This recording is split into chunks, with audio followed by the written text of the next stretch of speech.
Hey guys, I've got a quick little bit of info to share with you guys today, and I've been meaning to share this with you for a bit now.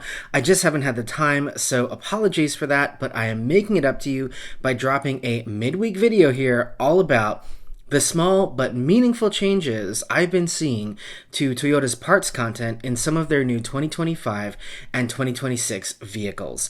So let's get into it. Okay, so I like going around to look at cars, even outside of the stuff that I actually film for this channel, and a lot of times I do that to get a feel for whatever the car is that I'm interested in, or to figure out if it's even worth making a video on, or just to go and have a poke around a full production vehicle, because that's going to give me the best idea of exactly what it is that you will get if you go to the dealer to buy one of these vehicles. And on a few recent trips to Toyota dealers around the country, I've been noticing something interesting with regard to the parts content in new Toyota cars and trucks. And specifically here, we're going to be talking about Japanese-made vehicles, and this might surprise you because it definitely surprised me.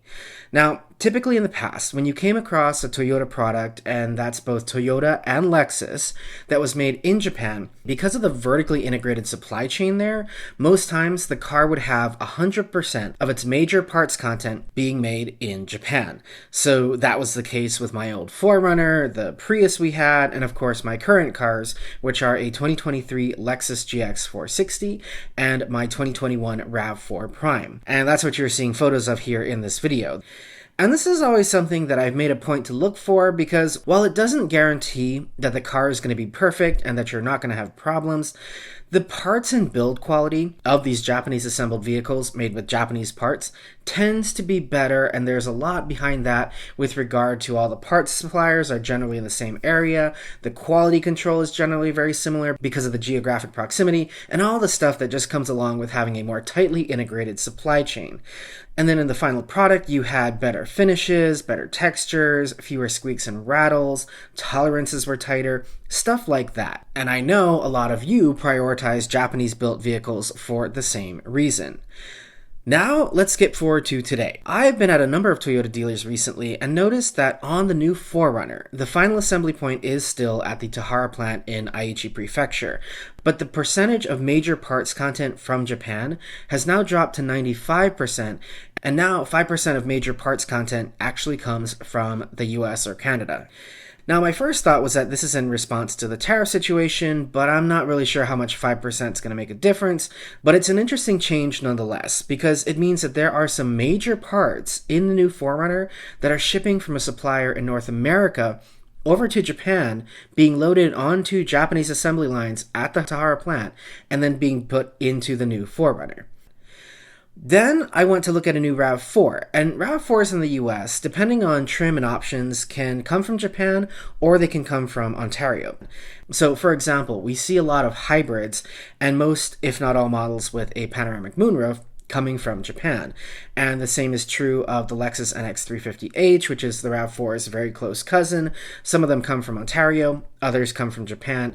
And like the 4Runner and GX, when a RAV4 or NX would come from Japan, it would typically have 100% of major parts content also from Japan. However, the one that you're seeing here on screen did come from Japan. It was assembled at the same Obu Aichi plant that my RAV4 Prime was assembled at, but the window sticker here is showing that only 75% of major parts content in this RAV4 come from Japan. 20% then came from North America, and there's 5% that isn't accounted for here on the sticker. So again, really, really interesting now that we're starting to see a diversified supply chain and parts content even from vehicles assembled in Toyota's home market of Japan. Now, to be clear, Toyota has always been the outlier here when it comes to this whole 100% of major parts content from one single market. Our Civic, for example, was assembled in Alliston, Ontario, and only 65% of the major parts content comes from North America. They didn't even bother to list out where the rest of it comes from. I do happen to know, because we own the Civic, that some major parts do come from Thailand and other Asian markets. And again, this is typical of most cars out there in the market today. American-made Toyotas, same thing. They have parts content from all across the globe. And CNBC actually did a great video where they tore down an F-150 to identify where all those parts that make up a brand new F-150 come from. And it's across the globe. Most of the parts content comes from North America, but that includes Canada, the US, and Mexico combined.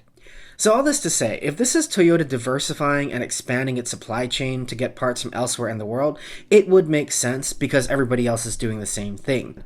On top of that, Japan is incredibly susceptible to tsunamis, earthquakes, and nuclear power plant meltdowns. And every time some major natural disaster occurs in Japan, Toyota's production is always impacted. So if they can cushion the blow to Japanese production by augmenting US parts, that would make sense from a business perspective.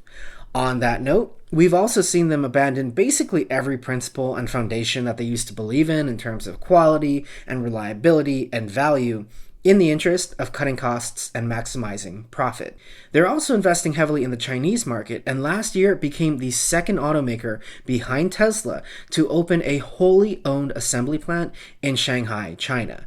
And as the crow flies, the distance between Shanghai and Aichi is only about 600 miles. That, for reference, is about the same distance between San Diego and San Francisco, California. Not far at all, so it would make sense in the future as that Shanghai plant comes online and its capacity grows, that they could in theory import parts from that Shanghai plant over to Japan to put in Japanese-made vehicles. Are they doing that today? I don't think so, but will they tomorrow? Undoubtedly. So anyway, all this to say, like I always say, the most informed consumer always does their homework and really looks at the facts and the documentation when they're in the market for a car, and this is a perfect example of why they do that. Are these cars lower quality because of this? That remains to be seen, but regardless, you should know what you're getting and where it comes from, and we should all keep an eye on the global supply chain, which is going to be in turmoil for the foreseeable future. And within that turmoil, even small changes like this can have a huge impact on the quality and the price of goods that we've always taken for granted because of where they used to come from. So that's all for today, guys. Thanks as always for watching. I hope you enjoyed this. Leave your questions and comments downstairs or drop me an email at the email that you see here on screen, and I will see you guys in the next one.